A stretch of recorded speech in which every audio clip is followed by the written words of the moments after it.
Bueno, vamos a entrar de lleno en esto. Bienvenidos a esta nueva exploración. Hoy vamos a desentrañar una época verdaderamente dramática en la historia humana.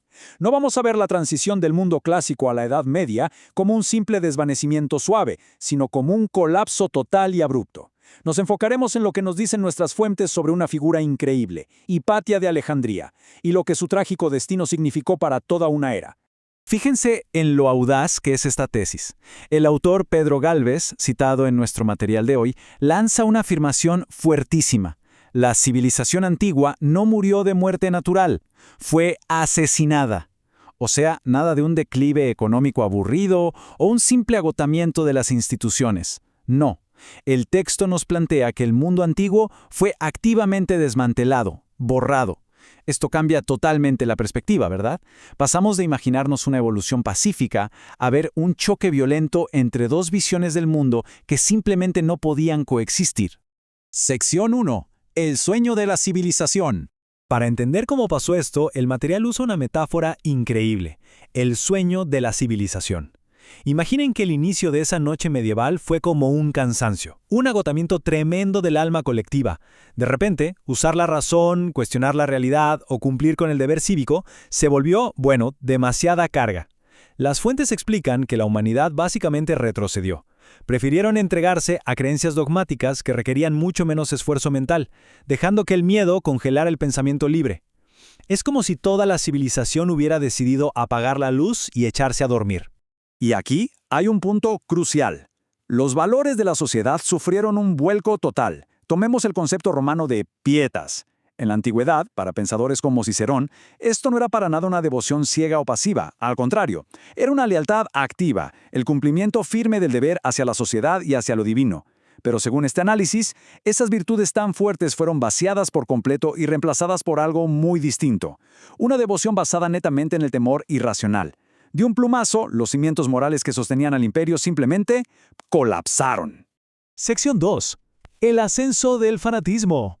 Entonces, ¿quiénes se estaban enfrentando exactamente? Las fuentes plantean un contraste fascinante y totalmente imparcial entre dos visiones del mundo. De un lado tenemos la sabiduría neoplatónica. Esta defendía la razón, la búsqueda de la armonía con la naturaleza y algo importantísimo, la tolerancia.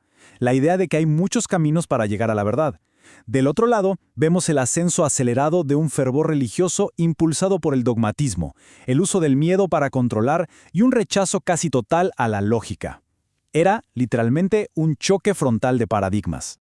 Un ejemplo histórico que da en el clavo es el famoso debate por el altar de la victoria en el Senado romano, a finales del siglo IV. Por una parte estaba Símaco, un defensor de la tradición antigua, argumentando a favor de la tolerancia.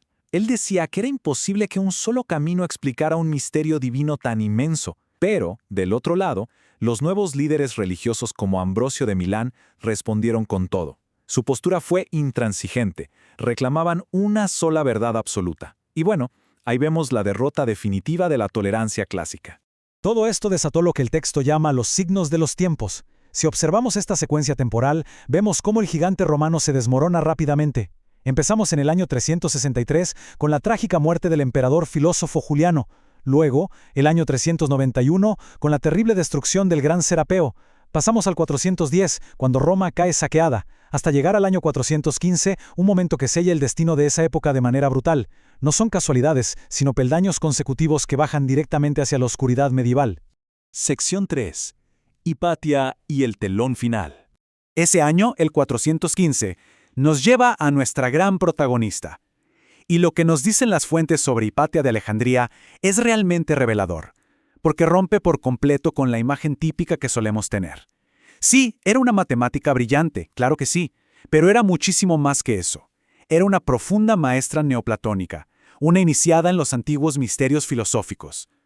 Para la gente de su tiempo, ella era un verdadero faro de luz y lógica, una defensora espiritual de esa antigua armonía, tratando de resistir heroicamente contra la marea de sombras que se acercaba. Para entender por qué era tan peligrosa para algunos, fíjense en esta cita de H.P. Blavatsky que recogen nuestras fuentes. Ella señala que la inmensa capacidad de Hipatia para explicar las leyes naturales de forma racional era francamente una amenaza existencial gigantesca para el nuevo poder religioso liderado por el obispo Cirilo en Alejandría. O sea, el simple hecho de que ella existiera y enseñara chocaba de frente contra los dogmas que estaban surgiendo. Esto inevitablemente la puso en la mira del extremismo. Y el desenlace, como sabemos, es absolutamente desgarrador. En ese fatídico año 415, Hipatia fue cruelmente asesinada por una turba enardecida. El autor le da a este evento un peso simbólico enorme. Argumenta que con su último suspiro cayó literalmente el telón del mundo antiguo. Ella no fue solo una víctima de la violencia política. Según este análisis, su espantosa muerte representa el asesinato de la mismísima civilización clásica. Es la confirmación trágica de esa premisa tan fuerte con la que arrancamos hoy. Sección 4. El fin de los misterios. Pero la destrucción no se detuvo ahí, ¿saben? De hecho, este borrado de conocimiento ya había empezado décadas antes, en el año 391, con el ataque al Serapeo de Alejandría. Esto fue un preludio masivo. Según los registros, este monumental templo y biblioteca fue asediado. Y a pesar de que filósofos como Olimpio lideraron una defensa increíble para proteger sus símbolos sagrados, el lugar fue arrasado. Las viejas tradiciones advertían que si el Serapeo caía, llegaría el caos. Y viendo todo en retrospectiva, la fuente sugiere que tenían toda la razón. El golpe final, el verdadero punto sin retorno, llegó más de un siglo después, hacia el año 536. Imagínense el hermoso templo de Isis en Philae. Era considerado el último gran refugio de las escuelas de misterios, el último destello de sabiduría esotérica de todo el Mediterráneo. Pues bien, fue clausurado violentamente por orden del emperador Justiniano. Con la caída de Philae, el material afirma que esa antigua llama milenaria de armonía natural finalmente se apagó, tragada por completo por las frías sombras de la Edad Media. Sección 5. La leyenda de Santa Catalina. Y aquí la historia da un giro que de verdad te vuela la cabeza. Ante una aniquilación tan absoluta del pensamiento clásico, cabe preguntarse algo clave. ¿Cómo es posible que el legado de una mujer tan enorme como Hipatia no desapareciera totalmente del recuerdo humano durante los 1000 años de dogmatismo que siguieron? Es una gran incógnita, ¿no creen? Pues resulta que la respuesta está en unos paralelos históricos que son una locura. El material detalla cómo la identidad de Hipatia fue sutilmente reciclada para crear la leyenda cristiana de Santa Catalina de Alejandría. Piénsenlo, las dos son descritas como hermosas vírgenes alejandrinas, expertas en matemáticas y filosofía griega, que debatieron fervientemente con sabios y fueron martirizadas. Es la suprema ironía histórica según nuestras fuentes. Los mismos atributos de la gran maestra neoplatónica asesinada por fanáticos sirvieron, siglos después, para construir la imagen de una santa, permitiendo que su grandeza sobreviviera en secreto. Sección 6. Las semillas de oro.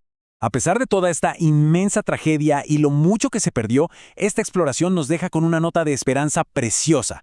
El texto usa una metáfora increíble para ilustrarlo. Habla de cómo, en tumbas del antiguo Egipto, se han encontrado semillas milenarias que pasaron siglos en la más profunda oscuridad.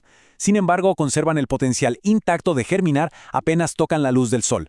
De la misma manera, la fuente nos dice que la sabiduría, la razón y la tolerancia del mundo antiguo no murieron de verdad, quedaron enterradas como semillas de oro, resistiendo bajo tierra durante la noche medieval, esperando pacientemente la inevitable llegada de un nuevo renacimiento. Al contemplar todo este enorme ciclo de la historia, desde la luz clásica hasta la opresión de la intolerancia, nos queda una reflexión dando vueltas en la cabeza. Si la historia verdaderamente se mueve en ciclos de estar dormidos y estar despiertos, y viendo con atención los desafíos que tenemos hoy en día, ¿cuándo volverá el alma de la civilización a despertar y abrazar nuevamente y con fuerza esos valores eternos de razón, justicia y armonía? Es un pensamiento profundo para llevarnos a casa. Muchísimas gracias por acompañarnos en este recorrido por nuestras fuentes. Nos escuchamos en la próxima exploración.